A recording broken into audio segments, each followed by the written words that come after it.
I think a good starting point, I mean, and yes, this is a recurring theme, but a good starting point, in my opinion, would be looking at um, the Soviet invasion, right? And but Well, that's, yeah. before that, I want to talk a little bit about the the idea of how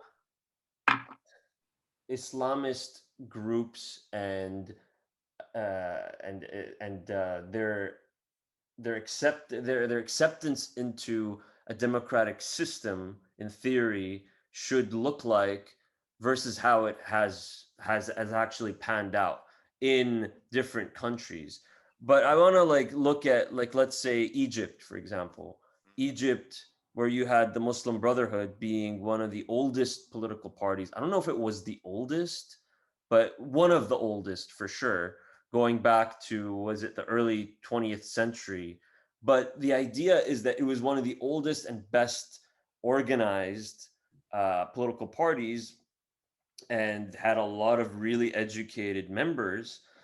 And then the when Nasser came about and basically overthrew the monarchy in Egypt, he was a secularist, and he brought in a bunch of military guys like him who were secularists. And so there was this tension between the Muslim Brotherhood and Nasser. But the idea is that eventually, I don't know where you may know more about this than I do, but they eventually tried to assassinate him, and he threw a whole bunch of them in prison, and they were like, a lot of them were tortured like crazy.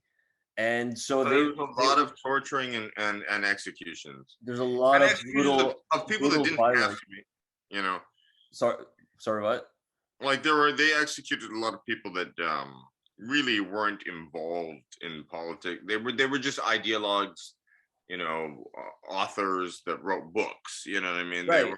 weren't leading an organization or something like that, and they They got forced they forced the organization to go underground for decades and become a lot more radical in response. hung. But for those who were in prison, who weren't executed, who were brutally tortured, who eventually did manage to come out of prison, those guys were pretty. I mean, they were pretty much same thing, radicalized a whole lot more, but also they had a bone to pick, obviously. And the person I'm thinking of the most is Zawahiri, right? And leaving prison in Egypt and going straight to Afghanistan, which is when the Soviet invasion was going on, and the Mujahideen were being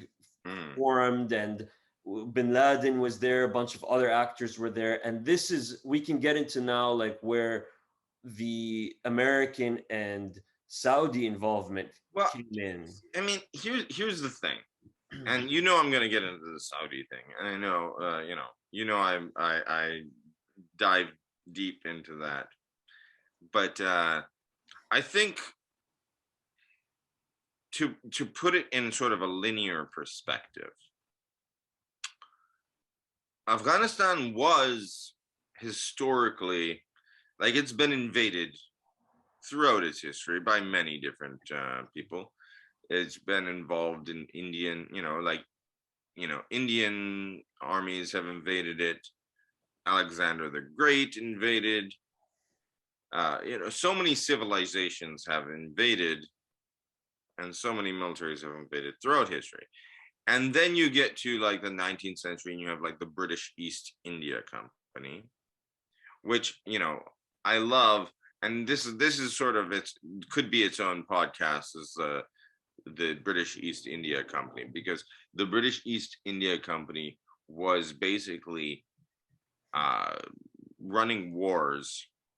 They were starting wars for business interests to get access to resources. And then the actual royal, navy had to come in and back them up and save them. They were pulling the United Kingdom, the British Empire into wars for their British interests. But they were usually the ones that started it. They would go in and start some shit, and then the British military would come in to back them up. And that's, the British East India Company came from India into Afghanistan and start shit. Um, but getting into the British East India Company is its own, its own conversation. But when we're talking about the history of the wars in Afghanistan, uh, in a modern context, after the British left, and they've all left.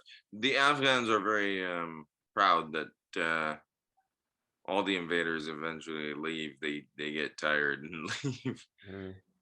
because they don't give up Graveyard of fighting. empires. Yeah, exactly.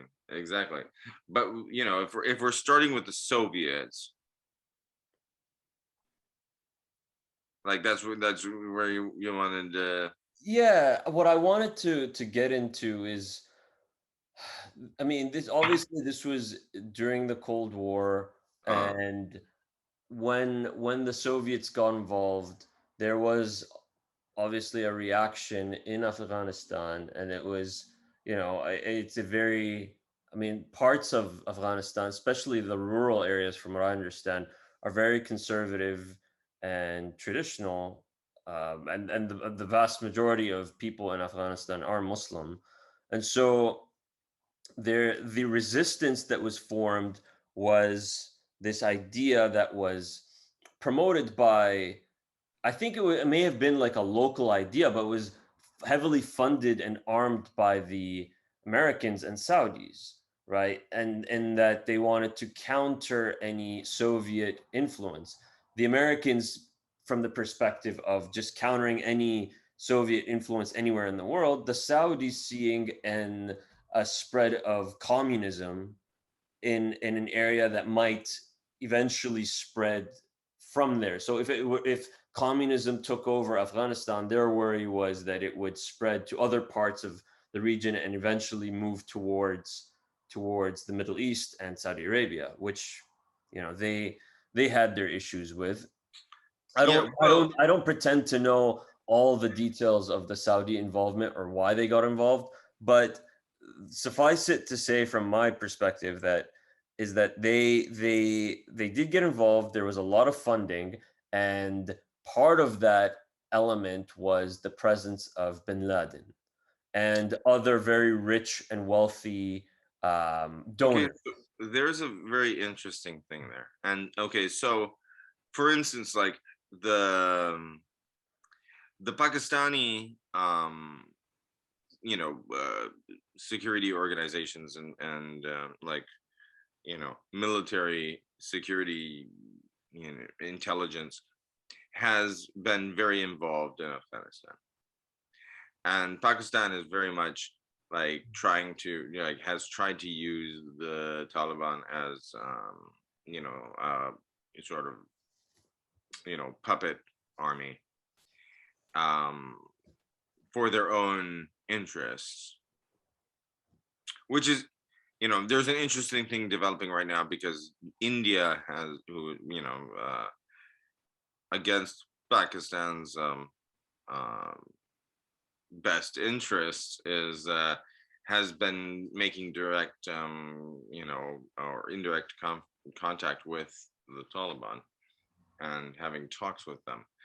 And that's sort of what's happening right now, is the Taliban is becoming today uh, legitimized, like recognized as a political force that is going to be a part of the future of the country. Yeah, so are Um, the Russians and the Chinese, by the way. They're reaching out and talking to warlords, and yeah. yeah, and NATO is willing to talk to them and host negotiations, that kind of stuff. And Turkey, and there's a whole thing about Turkey being involved. Turkey has offered to stay on and uh, keep a contingent to guard the international airport.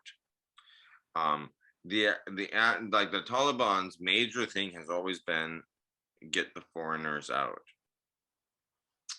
And there's a lot of talk about whether or not they've changed their ideology since the 90s when they were very militant and uh, had a bad human rights record. And there's a lot of talk that maybe they've changed or maybe they haven't changed. But if we're putting it in historical perspective, where the Taliban showed up, this was, because if you look back at photos and of Afghanistan, and you look at photos of Kabul um, during like the 50s and 60s, it could have been, you'd see these pictures, and I get that could have been a European city, that could have been, Cairo, that could have been, you know, it was very, like you didn't see women walking around in burqas, and it wasn't like people living in caves. Like that, this is the image that the world has because of the wars. But I mean, the urban centers were very nice and clean, and you had women walking around dressed like fucking Jackie Kennedy. So uh this, you know in terms of the modern era, you had it was really with like the communist parties and the Soviet intervention or invasion to support the communist government, and you had a real division between the rural areas and the urban areas. And this is not like that uncommon in these type of situations. Even